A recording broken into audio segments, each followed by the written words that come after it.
Ladies and gentlemen, the presentation of colors.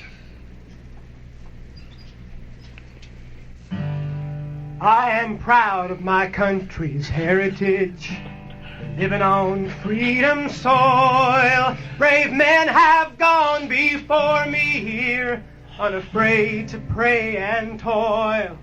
And I intend to keep on building up what others seek to spoil. And God still bears his mighty arm when men to him are loyal. Yes, our God still bears his mighty arm when men to him are loyal. I was only a boy of 15 when my grandpa said to me, "Son, come with me today and I'll show you the way.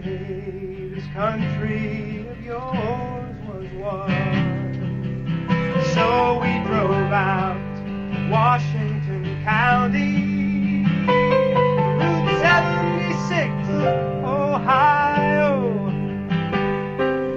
2 miles north of that Ohio River, we pulled to the side of the road. It was only an old cemetery, like others I'd seen before. Grandpa pointed out the names of our family who fought in the Revolutionary War. There was Benjamin, James, and Joseph. Grandpa told me as we drew near, they fought hard for what they believed in this land that we hold so dear.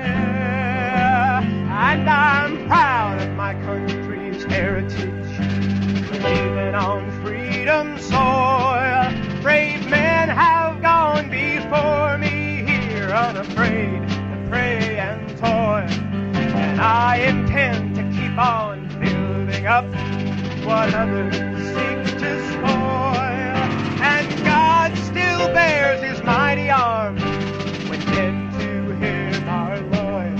Yes, our God still bears his mighty arm when men to him are loyal.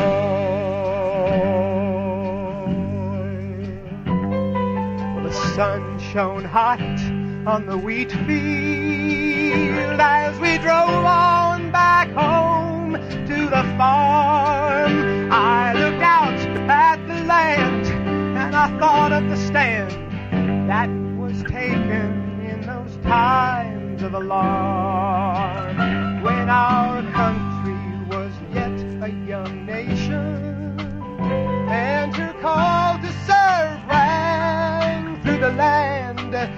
And we answered that call no matter the price. We decided united to stand.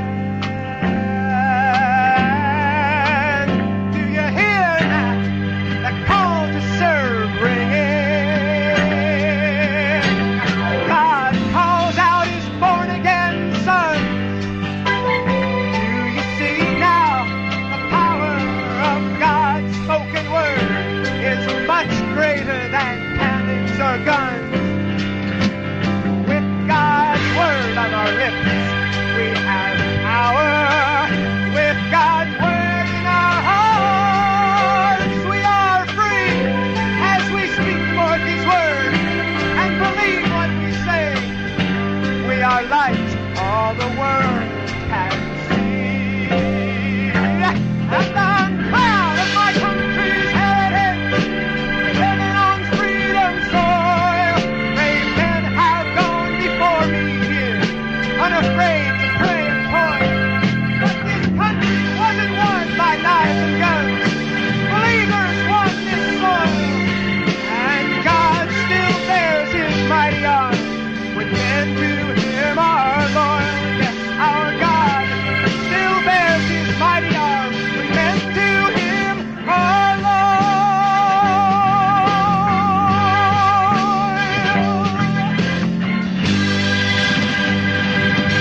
Oh, say, can you see by the dawn's early light what so proudly we hailed at the twilight's last gleaming, whose broad stripes and bright stars through the perilous fight o'er the ramparts we watched, but so gallantly streaming, and the rockets' great glare, the bombs bursting in air, it proved through the night that our flag was still there.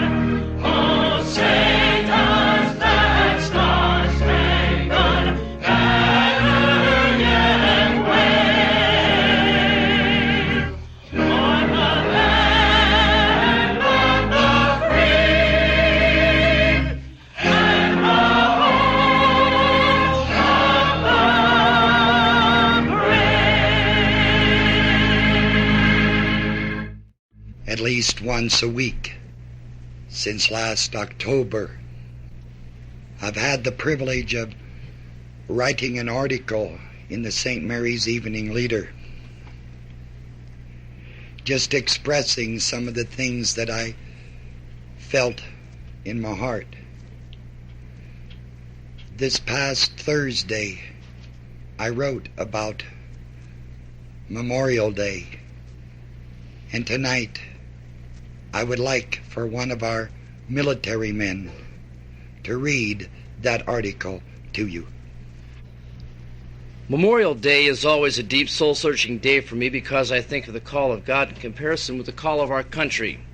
For almost 40 years I have led our spiritual research, teaching, and fellowship troops into the spiritual battle against the adversary and his using and possessing people, demanding of me eternal vigilance. As I see it, when a man leads a nation and that nation declares war, he should be in the front lines leading the troops.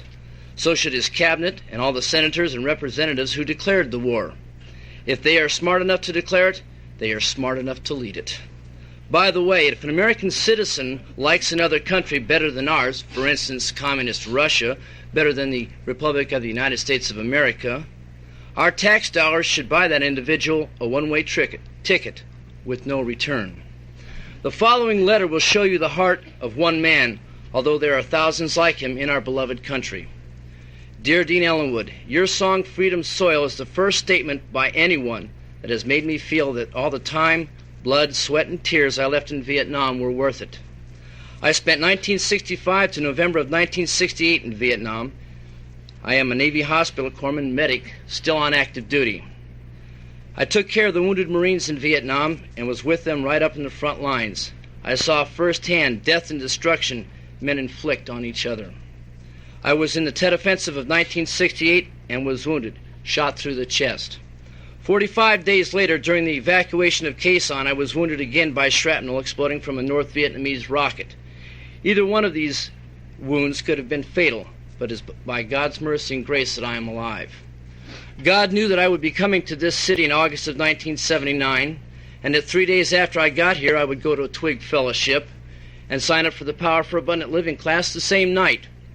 God also knew that I'd become a Twig leader in 1980 and a military WOW in 1981. I'm so very blessed because God knew all these things before the foundation of the world.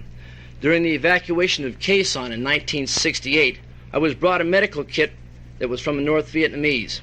Inside I found a box of cotton, and printed on it was a gift to the North Vietnamese from the students of the University of California at Berkeley. That not only it hurt, it infuriated me and my comrades. We wondered, what the hell are we doing here? I left Vietnam in 1968 and went to Japan, where all the negative media hype about Vietnam made me wonder even more what I'd done. I personally felt I'd helped my fellow men in our country while in Vietnam, but later I doubted it very much. I felt the American public never appreciated what we'd done, not by our own decision, but by the decision of our government to send us there. But that's changing now. God has done a lot of healing in my heart and life since I've been in this beautiful class in ministry. I flipped out while in Japan from PVS, post-Vietnam syndrome, and frequently had horrible nightmares about Vietnam. But thank God I've only had one nightmare in the 2 years that I've been in our ministry. God sure has healed my life. I thank Him daily for His Word, His love, and for this ministry, and for the men of God who just trust God and keep moving the Word. That's the only salvation of an individual and of our nation. Thank God we still have it available in our country. In His service, FHG. And I am FHG, Frederick H. Geis. When our government calls men to fight and give their lives, the country should stand with those men. And those of us who don't go should support and help the ones that do. The way I see it, the people who declare war need to take care of the men who fight it.